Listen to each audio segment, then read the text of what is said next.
me so excited because as someone who's so passionate about psychology, and I feel like John Kreese represents this bully, you get to see the psychology behind this character and the development of how someone really becomes this tough guy like John Kreese, that he's not born this way. But after time, you see what someone who's in pain will become this tough, scary, in a sense, villain. And I think it's interesting because I work in mental health. I facilitate a lot of therapeutic process groups, and often people come into my groups and they're wearing Cobra Kai shirts. And I hear the stories of what those people have gone through, and it's often people who have been bullied that love John Kreese. And I find that so fascinating, don't you? This has always been a conversation that we talk about. You know, you and I, Dad, too, have talked about this. Like the fascination with whether it's Johnny or Daniel or John Kreese. Like everybody lands somewhere. There's like a personal connection to it, right? And I think for me, and obviously I want to hear yours, Dad, too. But like I think there's a sense of that people love John Kreese because one, he's a fighter. You know, life is hard, right? Life is really tough, and John Kreese kind of, punches life in the face, right? Yeah. I think that's people resonate with that in certain ways as well. You were going to say something? Yeah, well, I wanted to, and in a moment I'll read it, but I think he represents strength and power. And I think for people that have been abused or for people that have experienced so much powerlessness and felt so defenseless in their life and have gone through so much pain and agony, when they see this character who's so powerful, who is saying, mercy is for the weak here and on the streets, whatever you're fighting in life, you stand up to it and you don't back down. And I think that's what this character is telling you, that no matter what is happening in life, no matter what the challenge is, you face that challenge, and fear does not exist. And even if there is fear, you face it. One of my favorite acronyms for fear is face everything and recover, face everything and rise. So it's how do I face this terrible, overwhelming challenge? The acronym for fear, you're saying face everything and rise, or face everything and recover. I heard Will Smith say this, his relationship to fear has changed over time, where for me, that has been my experience as well. Whenever I had thoughts of fear, I would listen to it as if it was the truth. Now, when fear comes up, I use it as motivation. Whatever that fear is telling me to do, I use it as motivation to go forward, to face whatever that is. Obviously, if my fear is saying, there's a bus coming, don't cross the street, I'm not going to cross the street. If it's really trying to keep me alive, then I'm going to listen to that voice. But now, when fear comes up, I use that to face whatever that is. Like doing this podcast. You wake up this morning, it's something new.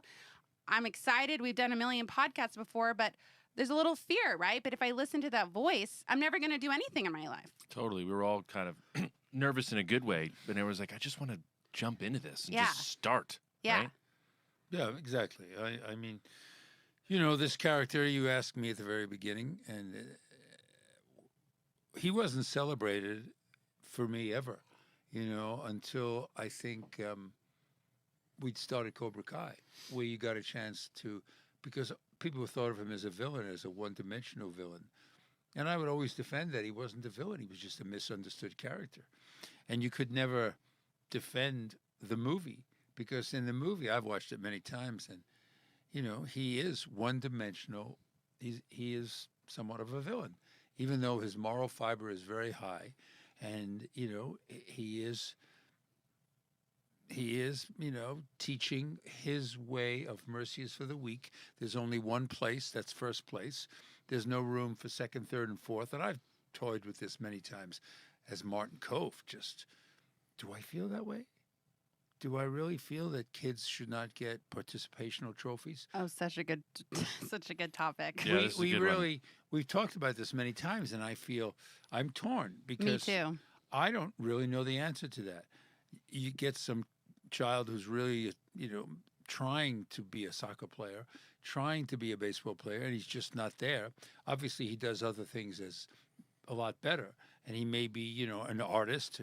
He may be a builder. He may be doing something on the computer, far, superior to what he does on the field. do those people, when that team wins, do those people deserve a participation trophy? Or just the team, the captain of the team deserve or the fellow running first in a track meet, does he only get it? Second and third don't get it. I tell you. Well, what would John Kreese say? John Kreese would just say first place is the only place that counts. There's only winning. Yeah, there's only winning in first place, and second place and third place is not a winner. That's just how he feels, because that's his survival technique. Doesn't care about other people surviving until he finishes the survival mode himself. Right. Like we saw in the flashbacks in your episode.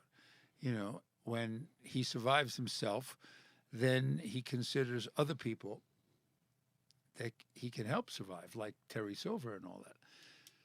But what comes first is him, or in the case, Johnny Lawrence, who he loved, almost as much as he loved Cobra Kai.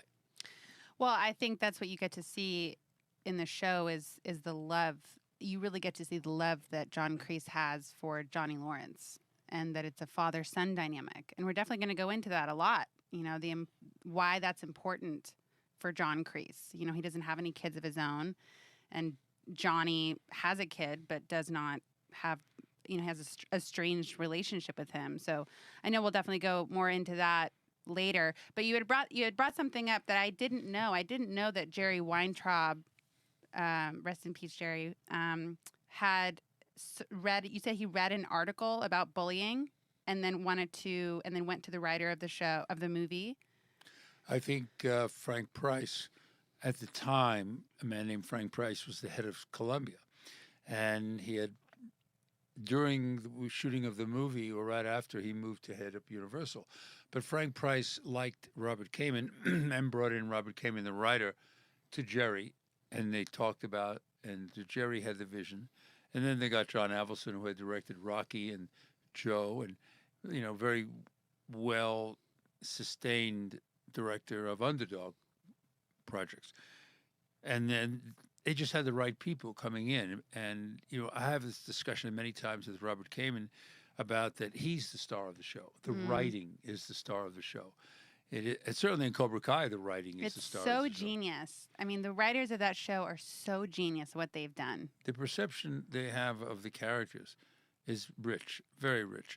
And, I've told you all that I've gone to them for season 2 and season 3 with my notes, meeting with mercenaries, and after meeting with Josh, and a variety of, Army Rangers and all. And I have my notes, and didn't matter. They were way ahead of me. They had my notes a year before.